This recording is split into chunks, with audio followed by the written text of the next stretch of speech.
बे समाव बोथोरखौ लानानै मोनसे गोनांथार रादाब। रायजोआव फिन अखा हानायनि सांग्रांथि रादाब। रायजोआव फिन आरोबाव रोजा अखा हागोननि सांग्रांथि। बोथोर बिगियान बिफाना रायजोआव फैबाय थानाय माखासे सानफोराव रोजा अखा हागोननि सांग्रांथि होदों। रायजोनि गं 3 जिल्लाफोराव कमला गाबनि सांग्रांथि आरो गं 25 जिल्लाफोराव गोमो गाबनि सांग्रांथि होदों बोथोर बिगियान बिफाना।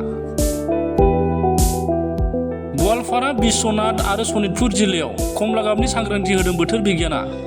कामरुप जिल्लायाव गोमो गाबनि सांग्रांथि होदों बोथोर बिगियान बिफाना। बे समाव बोथोरखौ लानानै मोनसे गोनांथार रादाब। रायजोआव फिन अखा हानायनि सांग्रांथि रादाब। रायजोआव फिन आरोबाव रोजा अखा हागोननि सांग्रांथि। बोथोर बिगियान बिफाना रायजोआव फैबाय थानाय माखासे सानफोराव रोजा अखा हागोननि सांग्रांथि होदों।